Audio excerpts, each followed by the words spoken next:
Chapter 5.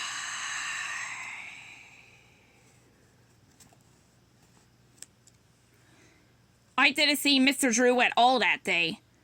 That made me feel, a little bad. A little worried, even that, he hadn't really meant his job offer, or that he'd forgotten, all about me already. When I made it back to the art department, though, it seemed like a giant spotlight was shining down on me. I was definitely not invisible anymore. When they say throw yourself into the work, they don't mean actually. Is this some conceptual arts piece? You want to be a cartoon character when you grow up? I think there were other things the gang in the art department said, but I can't remember.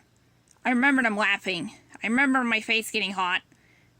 And I remember just trying to get the little odd jobs everyone asked of me done as quickly as I could with as little conversation as possible until the end of the workday.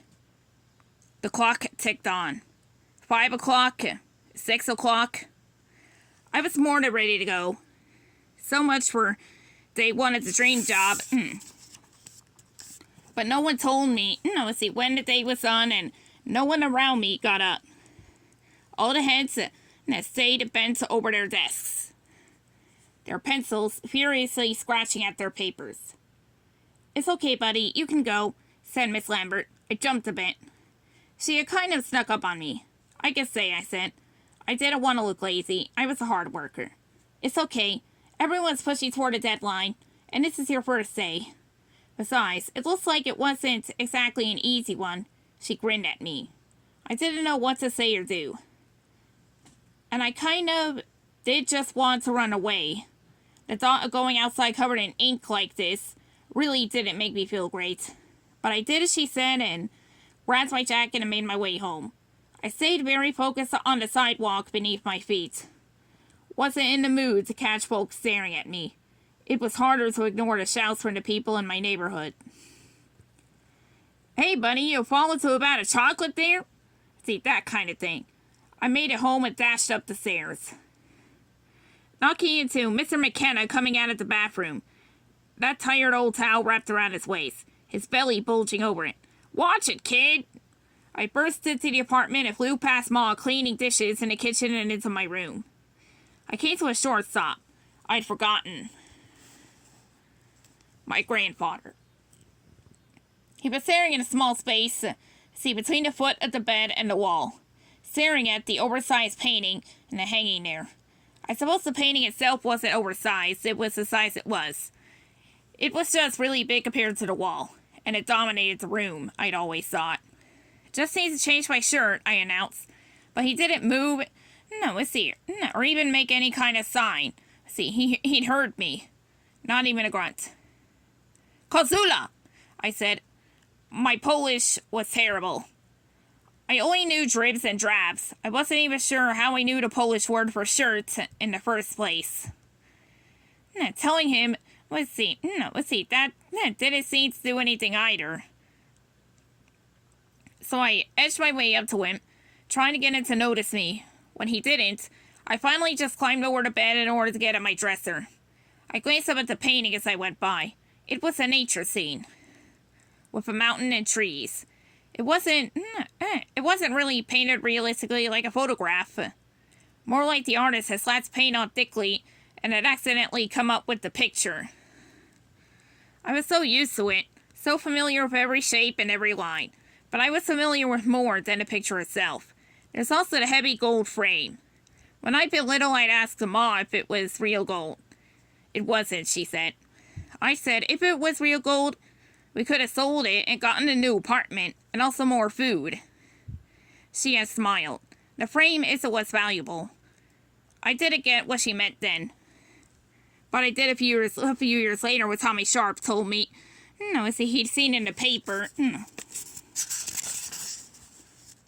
that a painting that looked a bit like one of ours, had sold for $10,000 at an auction.